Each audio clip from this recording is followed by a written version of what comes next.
to all those who devoted their lives to aviation.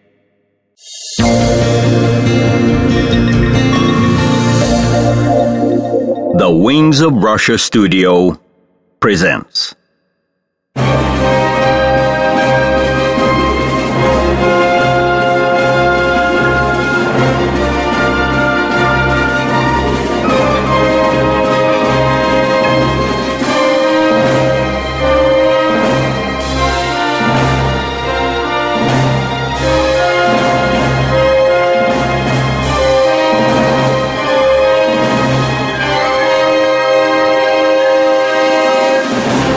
The Wings of Russia documentary. Seine Maschine wackelt. Die Jagd war erfolgreich. One of the largest air battles of the Second World War took place in spring 1943 in the sky over Kuban. After the defeat in Stalingrad, the German troops were pushed back to Rostov and were partially consolidated on the Taman Peninsula. Covering access to the Crimea, the enemy established a powerful defense line. A Soviet sea-to-shore assault was launched, which gained a minor beachhead in the enemy's rear called the Malaya Zemlya. The Germans undertook massive air raids to liquidate the threat from the rear, in which over 500 aircraft took part. But the Soviet aviation as well concentrated up to 900 machines in that place. A sharp battle lasted over 2 months.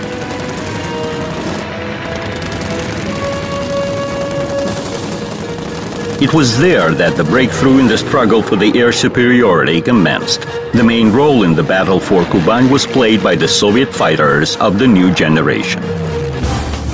Fighters. The Stormy Years. Moscow, spring 1939. A big conference on aviation is held in Kremlin.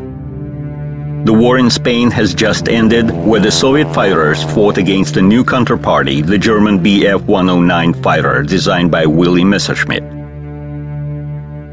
This high-speed monoplane, equipped with a liquid-cooled engine, had an excellent aerodynamics. Military experts were very impressed by this aircraft. In result of the conference, assignments were issued to several design groups to build new fighters. However, out of a dozen of experimental aircraft, only 3 machines went into mass production. The design bureau of Alexander Yakovlev spent less than a year to design E-26 aircraft. It was equipped with the M105 1100 horsepower engine. This liquid-cooled engine was developed by a group of Vladimir Klimov. It had a relatively small cross-section, providing the fighter with a lesser drag. In January 1940, test pilot Yulian Piankovsky took the aircraft into the air. The start of the factory tests were hopeful. However, 3 months later, the first flight prototype got into a wreck. Yulian Piankovsky died. Flights continued on 2 other prototypes, and soon E-26 was passed over for the state tests. However, before their completion, and in spite of numerous defects, it was decided to put the aircraft into mass production. Almost together with the Yakovlev's aircraft, E-301, a fighter designed by Semyon Lavochkin, Vladimir Gorbunov, and Mikhail Gudkov, was put on tests. E-301 was equipped with the same engine as the E-26. The so-called Delta wood, the pressed veneer saturated with phenol resins, was used in the aircraft construction. This material was heavier than wood, but had better strength, water resistance, and practically did not burn. In the end of March 1940, the dark cherry-polished and sparkling E-301, nicknamed by the airfield jokers a grand piano, made its first flight. The aircraft was taken off by test pilot Alexei Nikashin. In the same days, another new fighter went into flight tests. The E-200 altitude high-speed interceptor was designed by Artem Mikoyan and Mikhail Gurevich. The fighter was equipped with AM-35A engine designed by Alexander Mikulin. This engine was aimed for long-range bombers and had huge power, and although it was rather heavy for a fighter, it managed to provide the designed altitude characteristics. The tests of the new aircraft were conducted by test pilot Arkady Yekatov. The sample fighter reached a speed of 650 kilometers per hour and became one of the fastest aircraft of that time. The practical ceiling of 12,000 meters was impressive as well. In comparison with E-153 and E-16 Polikarpov's fighters already in service in the Red Army, the new aircraft had maximum speed of 120-150 kilometers per hour more. This was reached thanks to more powerful engines and better aerodynamics. In August 1939, Germany and the USSR entered into a non-aggression pact. An agreement on economic cooperation was also signed, according to which Germany was supposed to supply samples of military technique to the Soviet Union. That's how in 1940 the brand new German aircraft appeared in the Soviet Union, with the Messerschmitt 109E among them. This aircraft underwent thorough analysis in the Scientific Institute of the Air Force. In result, a report was prepared in which it was outlined that the German fighter was significantly faster than E-16, but was in general 50 kilometers per hour slower than the new Soviet aircraft. The report emphasized technical perfection of the German fighter and that it was full of modern equipment and easy to control. Advantage of the German aircraft was that it was all made of metal. Due to lack of duraluminum, wood was used in the construction of the Soviet fighters, a more heavier material. But what to do? It was the only way to arrange mass production of the new machines. Serial production was performed in conditions of a tough time deficit. Factories could hardly keep up with the set plans, and hurriedness influenced the quality of the end product. Serial aircraft characteristics often did not reach the set project data. A parade in commemoration of the October Revolution was held on the Red Square on November 7, 1940. International situation is tense and fraught with any surprises. Germany military representatives are among the invited guests. E-16 fly over the Red Square. Audience already got used to them. All of a sudden, a group of 5 sharp-nosed fighters passes at full speed. They were the Yakovlev's E-26. According to the procedures set in those times, all fighters were identified by a letter E. However, in November 1940, a decree was issued ordering all aircraft to be identified by the names of their designers. Thus, E-26 became Yak-1, E-301 became Lag-1, and E-200 became MiG-1. Later modifications of the Lavochkin and Mikoyan aircraft were identified accordingly as Lag-3 and MiG-3. They had larger fuel reserve.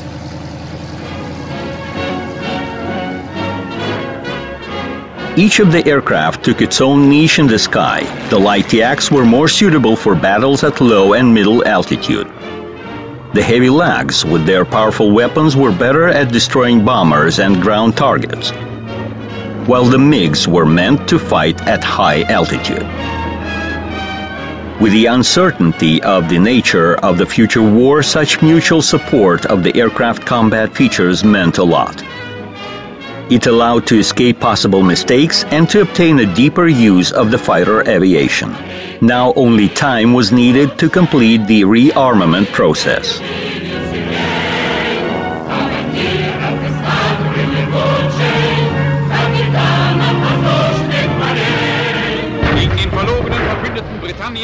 Year 1941, the June issue of the Deutsche Wochenschau. The German documentary film shows the first day of war on the Eastern Front. Heinkel 111 Luftwaffe bombers are in the sky. They fly deep into the Soviet territory.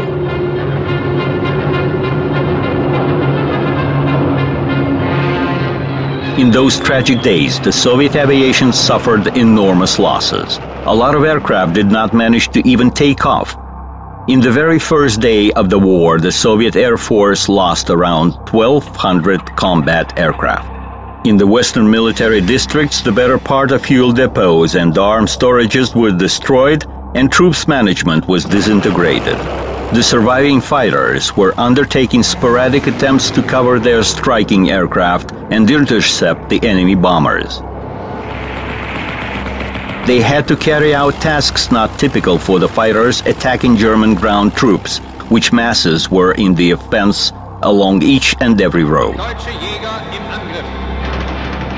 Ein bolschewistischer Verband ist gepackt. Der größte Teil dieser Maschinen wurde vernichtet. Right before the intrusion, Germany and its allies concentrated at the USSR border almost 5,000 combat aircraft, of which almost one-third were fighters.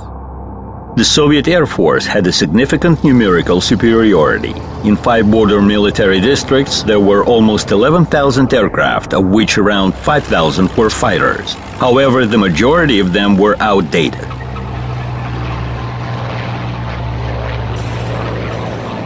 In spite of numerical superiority and intensive propaganda planting the idea of the Red Army's invincibility, officers and commanders feared to express any initiative in result of the wave of repressions that overwhelmed the country before the war. Besides, most of the Soviet pilots were poorly trained. Right before the war, the combat aircraft flight experience of an Air Force school cadet was reduced to only 15 hours, while a German cadet had no less than 80 flight hours. Air shooting and aerobatics were excluded from the Soviet cadet training program in order to reduce accidents. All this showed itself in the first months of the war. For instance, attacking a bomber, Soviet pilots would open fire at a distance and from an inconvenient angle. Absence of radio on most of the Soviet aircraft aggravated the hard situation even more.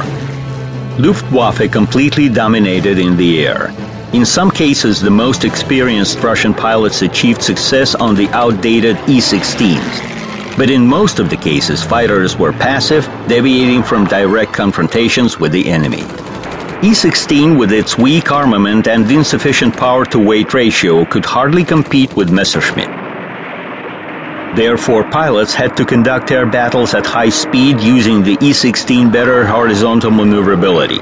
Sometimes a roundabout was used when aircraft were making a circle protecting one another.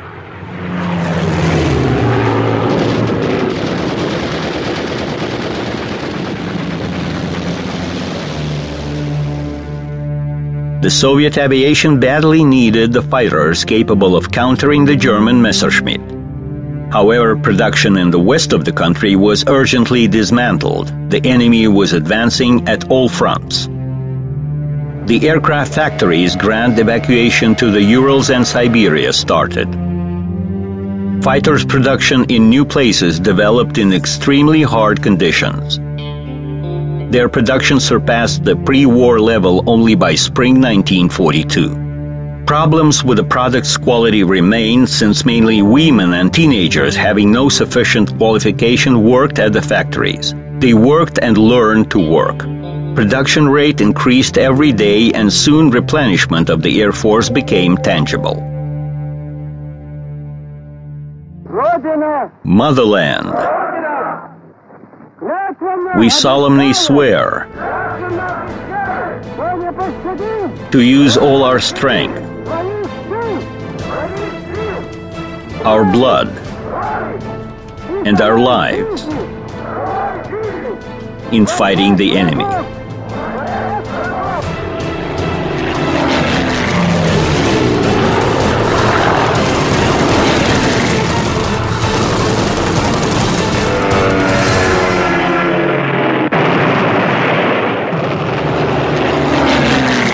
Deutsche Kampfgeschwader starten zum ersten Luftangriff auf Moskau. 1 month after the start of the war, Luftwaffe aircraft performed the first air raid on Moscow. Almost 250 bombers were involved in it.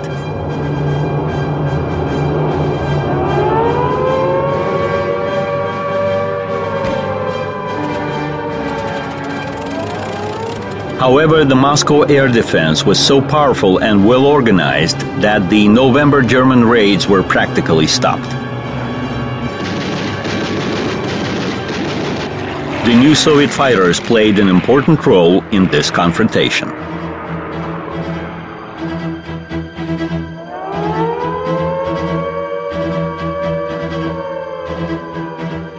This documentary film shows the Yak-1 squad performing a combat duty at Kubinka airfield near Moscow. This type of aircraft took part in combat actions from the first and through the last days of the war. Of all fighters of the new generation, Yak-1 was the most light and maneuverable. Pilots valued it since it excused even very rough piloting mistakes. Among Yak's deficiencies was the one-piece wing, which complicated aircraft's operation, transportation, and repair. The fighter had a good armament of 2 rapid-firing Shkas machine guns and a 20mm Shvak cannon. A later Yak-1B modification had better view, additional armor, and more intense armament.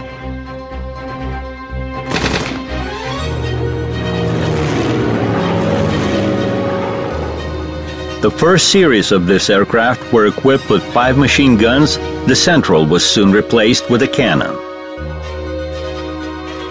Up to 8 rockets or 2 bombs could be mounted beneath the wing.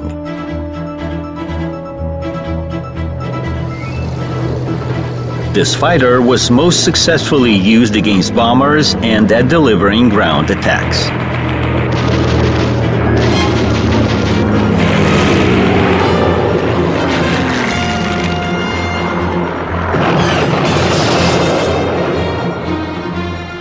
Pilots appreciated the log's high vitality, helping them survive in combat. And still the aircraft was rather heavy in piloting and not enough maneuverable.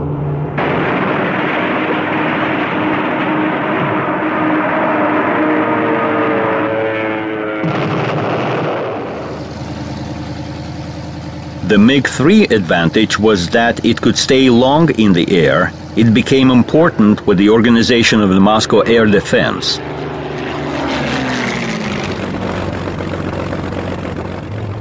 However, like with Yak-3, a substantial fuel reserve on board had negative impact on the aircraft maneuverability. At high altitude, it was superior than the German fighter. However, air fights were mostly conducted at middle and low altitudes where MiG had no advantage. Besides, MiG was poorly armed. It had 2 Shkas machine guns of rifle caliber and 1 large caliber BS machine gun. In the age of the Moscow battle, there was a huge deficit of the ground forces support aircraft, so even the high-altitude MiGs had to be involved. For this purpose, they were equipped with rockets. We need the Il-2 attack aircraft and not the MiGs. Stalin's telegram to aircraft factory directors resolved the destiny of the Mikoyan aircraft. The motor factory providing engines for this fighter started to produce engines for the Il-2 attack aircraft, while MiG-3 production was stopped.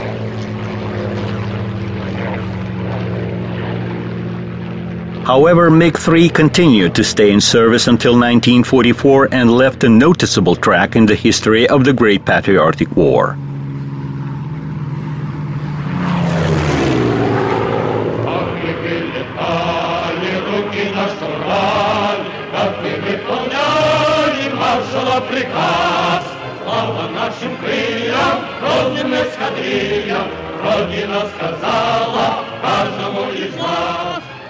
To train young pilots, a modern training fighter was needed. Serial production of such aircraft, identified as Yak-7 UTI, was organized in Novosibirsk before the war. In the critical situation of 1941, an idea of turning this aircraft into a combat fighter was implemented. The aircraft was identified as Yak-7. The rear cockpit was preserved for transportation of technical staff and minor cargoes during air units relocation. It was also used to place an additional fuel tank or photographic equipment. Sometimes pilots used this cockpit to evacuate their comrades in arms after emergency landing. The most massive version of this fighter was the Yak-7B modification. Instead of the Shkas, it was equipped with a large caliber machine guns. Its per second weight of fire was by 1.5 times more than that of Yak-1. Designers of the Soviet fighters of the new generation based their work on the characteristics of their potential counterparty, Bf-109E.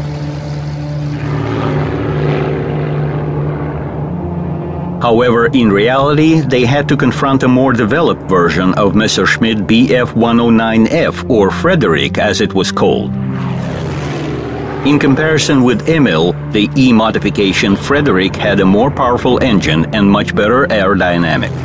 Frederick differed from Emil by a more streamlined cowl and round off-wing tips. Being equal with Emil, the new Soviet fighters yielded in countering Frederick.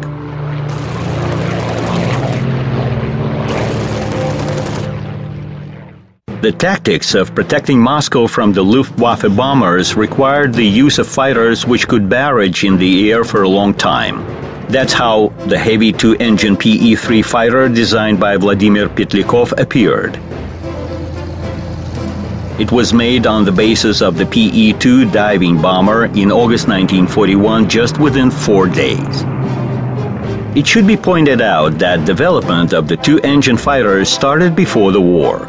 They complied with the then-approved offensive doctrine, pursuant to which masses of bombers made the basis of the Red Army's air power.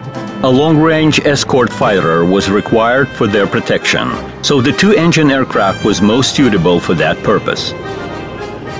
Design bureaus of Polikarpov, Tairov, and Mikoyan were busy developing the escort fighter. These aircraft underwent tests already during the war. But reality changed priorities, and instead of advancing, we had to stay in defense, so the need for the escort fighters vanished by itself.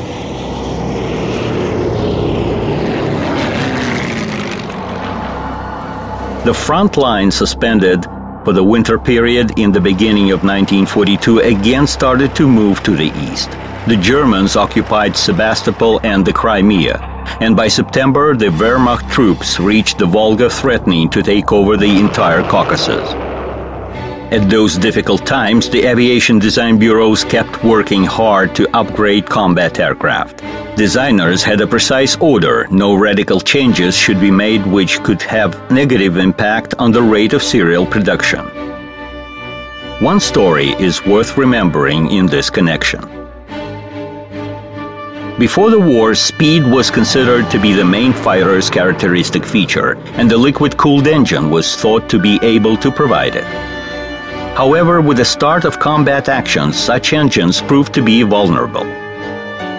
An incidental shot would lead the whole system to overheating and blocking.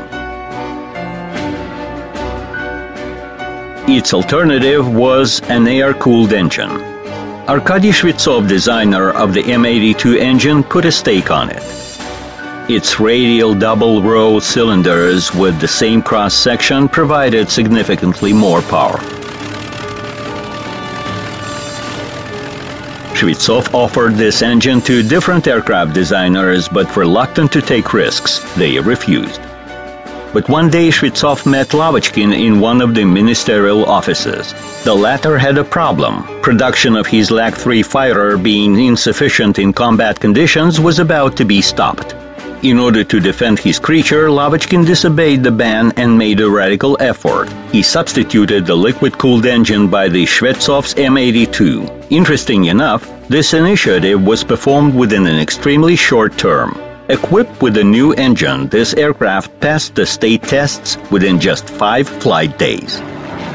Thus, the famous LA-5 fighter appeared in spring 1942.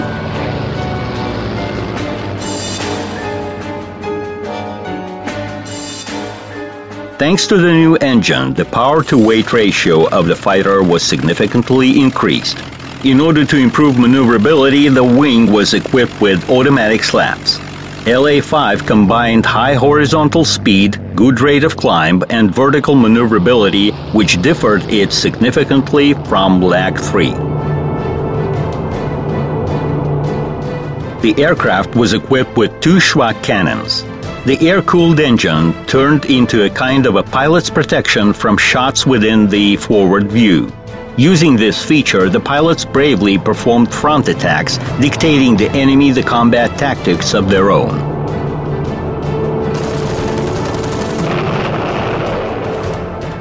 Production of the new fighter significantly increased, and already in autumn the first regiments of these aircraft appeared in Stalingrad. LA-5 was quickly appreciated by the combat pilots.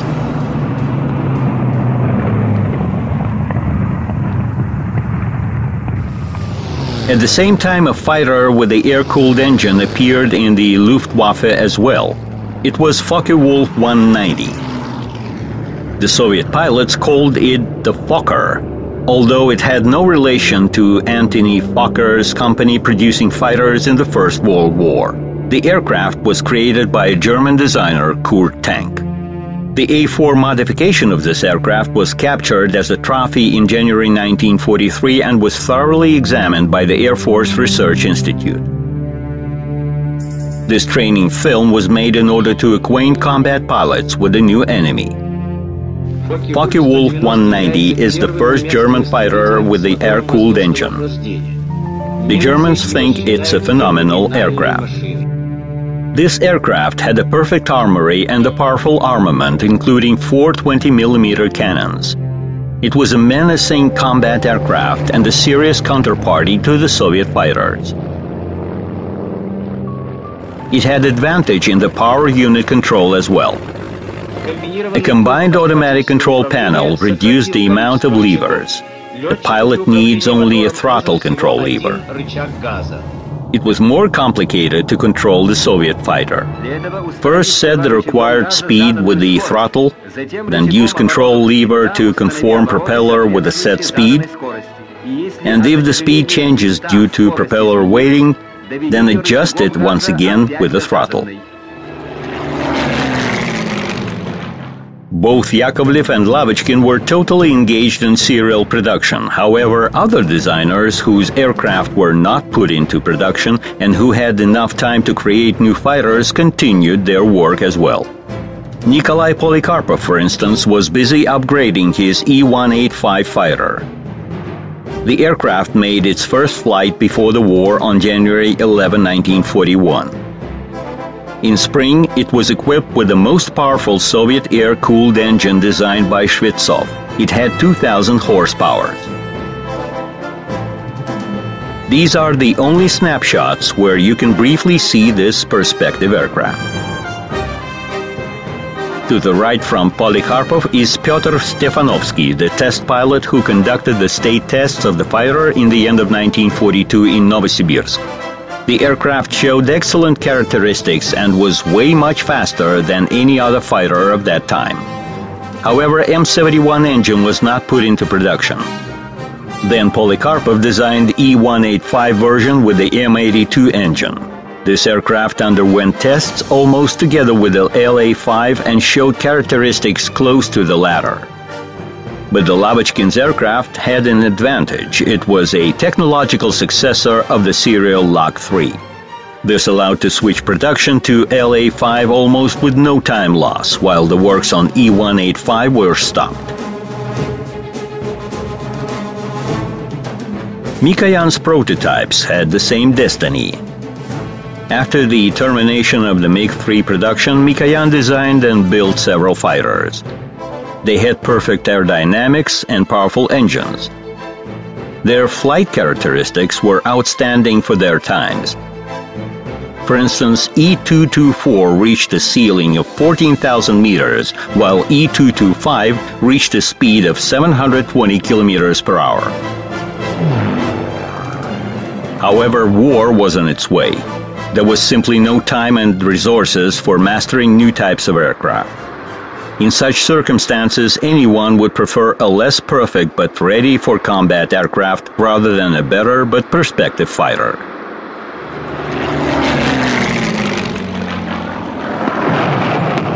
The battle for Stalingrad became a breakthrough in the history of the Second World War. It was there that in 1942 the most mass-produced Yak-9 Soviet fighter appeared.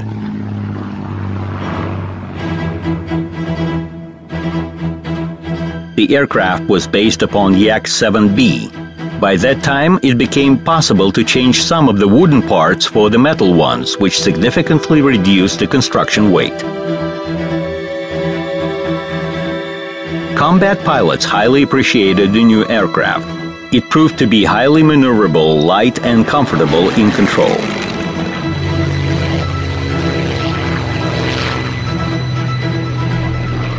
Its maximum speed at low and medium altitudes was higher than of Messerschmitt 109F, but inferior to the Gustav modification of the latter, which also appeared at Stalingrad for the first time. It had a more powerful engine, and by that time it became the fastest fighter at the Eastern Front. However, it gave way to Yak in maneuverability. The Yak production constantly grew. For instance, one of the factories was producing up to 20 such aircraft per day. However, such rush caused problems. On the eve of the historic Kursk battle in June 1943, a large number of fighters were suspended from flights due to several cases of the wing plywood cover rupture. Pilots died in accidents. The design bureau repair teams had to urgently eliminate this defect right at the front.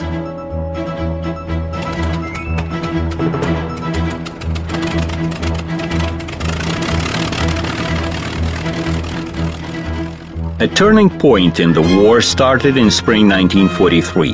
The Soviet troops were seen more and more in the offensive. This general tendency found its reflection in the aviation. The Soviet troops were advancing to the west faster and faster. Ground services could hardly prepare airfields on the return territories. Therefore, there was a need for a fighter with a larger flight range. A modification of the Yak-9D with the enlarged fuel tank's capacity started to appear in the Air Force units in the first half of 1943.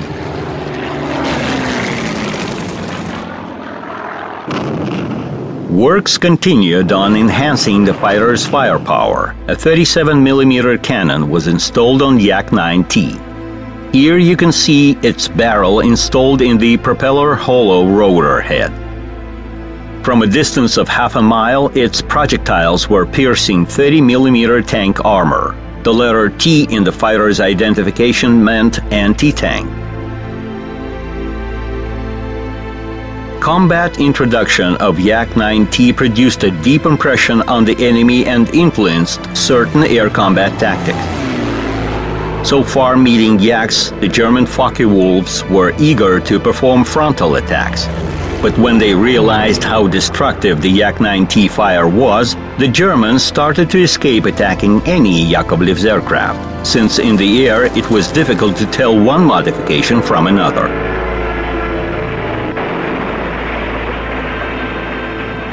Yak-9K had even more powerful armament. It was armed with a 45mm cannon.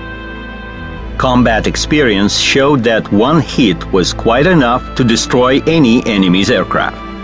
However, due to unreliability of this cannon, the fighter was issued only in a limited version.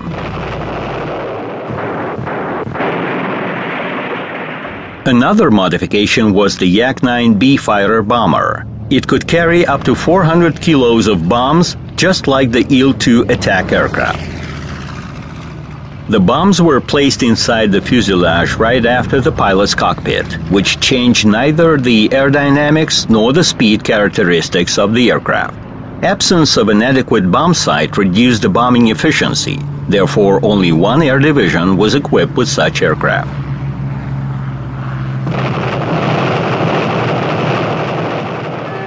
In 1944, aircraft factories started to produce Yak-9DD, the most long-range Soviet fighter of that time.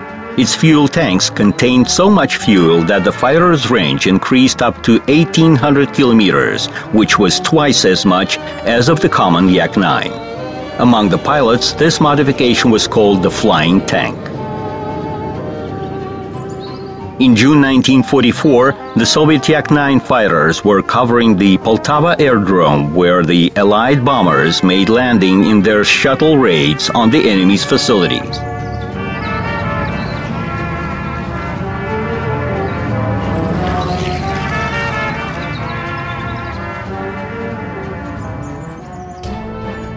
The most radical modification, Yak-9U, was introduced in the end of 1944. The upgraded version, identified by the letter U, had a more powerful engine and a better aerodynamics. This enabled the aircraft to reach a speed of 670 kilometers per hour.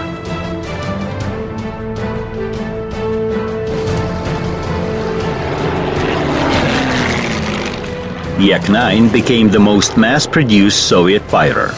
During the war years, its production, including all modifications, amounted to 15,500 aircraft. The best proof of the high appreciation of the Soviet fighter could be the words of the German ace Gerhard Backhorn, who said, "I fought against all types of the Soviet aircraft, including those sent by Lend-Lease. I think the best was Yak-9.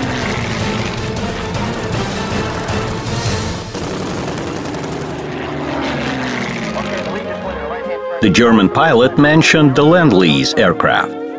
That was the name of the program upon which the Allies delivered the so much needed materials, hardware and food to the USSR. Among other things, the Soviet Union received fighters. The first foreign aircraft entering the air battles on the Eastern Front far back in 1941 was the British Hurricane fighter. The Soviet pilots also flew the famous British Spitfire. The Red Army Air Force was also equipped with various modifications of the American P-40 fighter, the Tomahawk and Kitty Hawk. The most renowned foreign fighter in the Soviet aviation was the P-39 Airacobra. Developing this aircraft, the American Bell Company designers applied several innovative solutions. The main peculiarity of the Airacobra was the layout of its power unit. The engine was placed right after the pilot's cockpit. A master rod was going from the engine to the propeller. This allowed to put two large caliber machine guns and a 37mm cannon in the free front area of the fuselage. A perfect radio equipment was another advantage of this aircraft.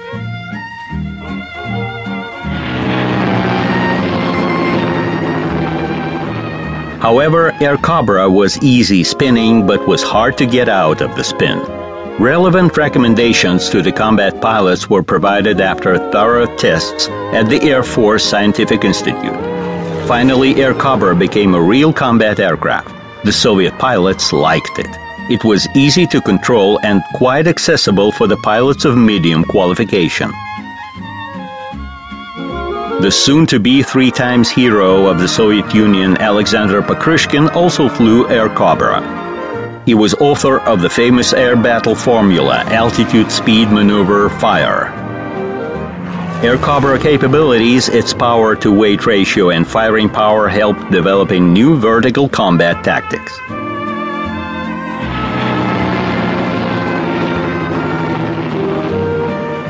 Close to the end of the war, there appeared a more sophisticated Cobra family fighter, the P-63 Kingcobra. It also served in the Soviet Air Force and remained in service long after the war.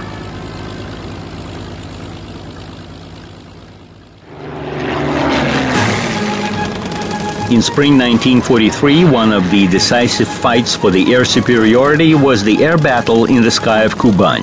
Sometimes there were up to 40 air fights a day within a range of 30 kilometers involving up to 80 aircraft on each side. At that time, the enemy noticed appearance of the new Soviet modification of La-5 without the post-cabin fairing. It showed higher combat characteristics and proved itself equal with the German fighters. That was the La-5F with a forced engine. A better view from the cockpit and availability of the front and back armored glass differed this aircraft from the previous modifications. In the sky of Kuban, the German aviation had the latest modifications of Messerschmitt and Focke-Wulf. But the Soviet aviation was no more confused and amateurish as it was 2 years ago.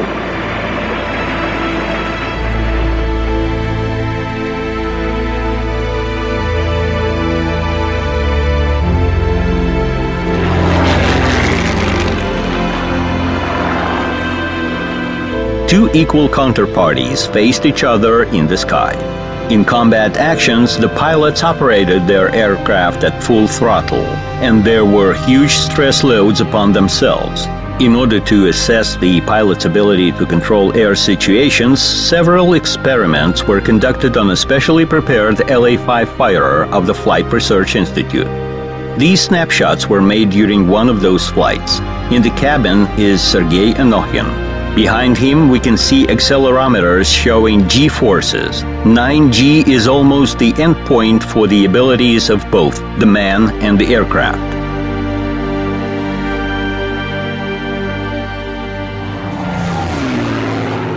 The next fighter version, LA-5FN, was put into production in March 1943. Scientists' recommendations on upgrading aerodynamics and thus increasing speed were implemented on this aircraft. The forced engine had direct fuel injection system. The mass use of this fighter started at the Kurskaya Duga battle, where Soviet pilots were opposed by the German Focke-Wulfs. Both aircraft already met in the air fights, and that's where the stakes were put on them. Tough battles showed that in spite of all its advantages, Focke-Wulf 190 was inferior of LA-5FN. The Soviet pilots noticed that it was easier to fight against a Focke-Wulf rather than against a Messerschmitt. The Germans knew that as well. Until the very end of the war, Messerschmitt 109 remained the main Luftwaffe fighter.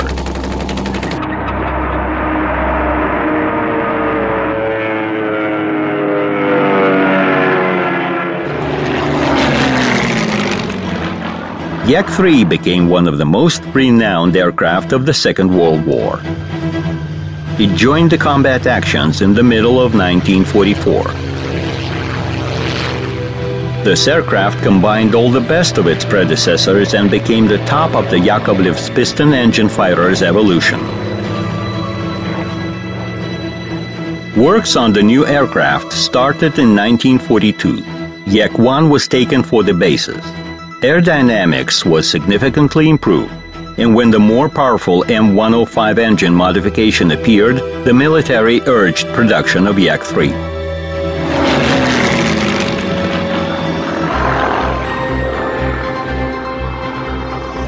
The aircraft had perfect controllability and was very easy to fly. It had no match in maneuverability. It would have been an excellent fighter if not for its relatively minor fuel capacity.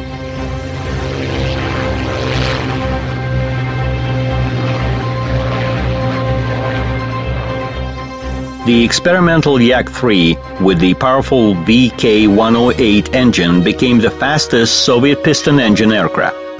In the end of 1944, it reached the speed of 745 kilometers per hour, which was just a bit less than the Messerschmitt 209 record set in 1939.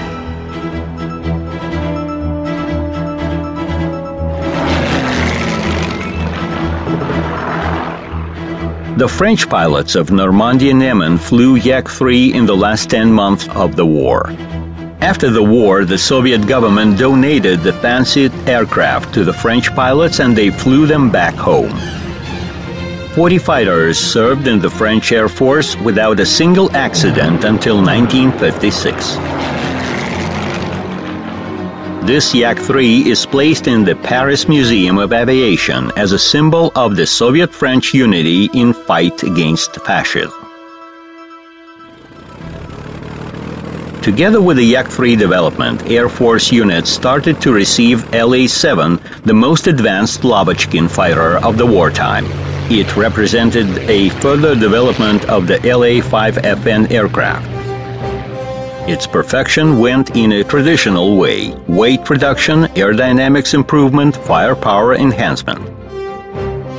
The aircraft was armed with 3 synchronized 20mm cannons. In comparison with the latest German fighters' modifications, LA-7 showed a better rate of climb.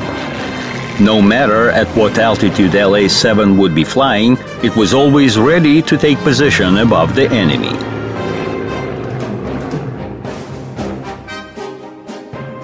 The new aircraft went to the Guards regiments in the first place. The ace pilot Ivan Kozhedub, fighting in one of such regiments on the new fighter, brought down 17 German airplanes, including the Messerschmitt 262 jet aircraft.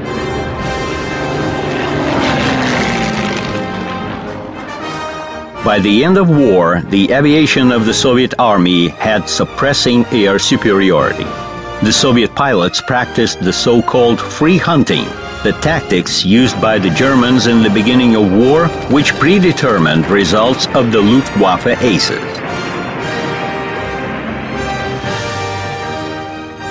The war in Europe ended with the seizure of Berlin, and in this last battle the fighter pilots played a significant role. It was a victory not only for the front, but for the rear as well. During the war times, the Soviet industry produced over 60,000 fighters.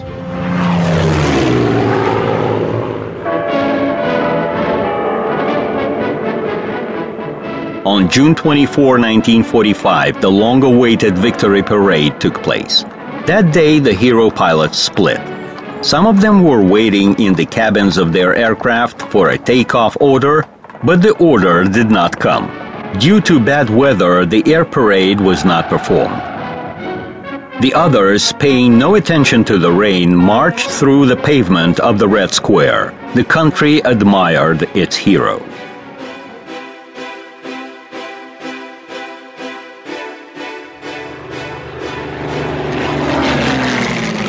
The last serial piston engine fighters entering into the Soviet Air Force service were LA-9 and LA-11. LA-9 was first shown to public at an air parade in Tushino in 1948. Spectators were demonstrated group aerobatics on LA-9. The all-metal LA-9 possessed high characteristics thanks to improved aerodynamics. In the first place, this was achieved through the application of the wing laminar profiles, which reduced aerodynamic drag. The aircraft had an impressive armament of 4 23mm synchronized cannons. For the first time, the Soviet fighter obtained advanced radio navigation equipment, including the fixed-loop radio compass and the friend or foe identification equipment. LA-9 was accepted for service in 1947. At the same time, the first jet fighters started to appear in the aircraft units. However, they were not yet reliable, had minor flight range, and required good airfield. So when in the second half of the 40s, the Arctic Ocean was turned into a confrontation arena between the former Allies, the piston-engine Lavochkin fighters were brought into action. The shortest route for exchanging bomb attacks between the Soviet Union and the United States went through the Arctic Ocean. Development of ice aerodromes started there, from which heavy bombers were supposed to take off carrying nuclear charges against America. On the opposite side of the North Pole, Americans conducted the same activities. Therefore, fighters were also based on the ice aerodromes. Their main task was to protect those fields from air attacks and to intercept American bombers. LA-9 exactly suited this role. It only needed an extended flight range. That's how the LA-11 fighter appeared. It had a fuel capacity that could provide it with a range of 2,500 kilometers. It could perform a record long stay in the air for 7 hours. And again up in the air, once again to the north. The Soviet combat aircraft keep an unbreakable front line. They approach the North Pole. The roaring engines wake up the sleeping polar desert.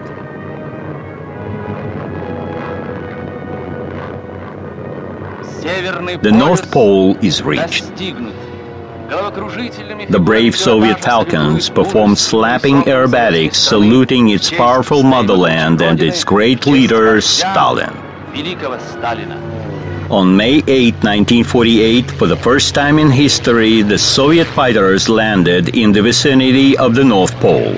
The men and their aircraft successfully achieved this difficult task.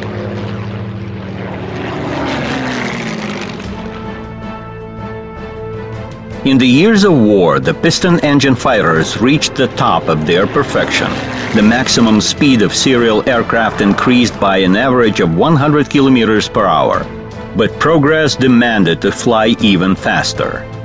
And now these piston engine beauties, having approached their speed limit, were inevitably supposed to give way to the new jet fighters capable of stepping beyond the limit. The era of jet aviation was about to start.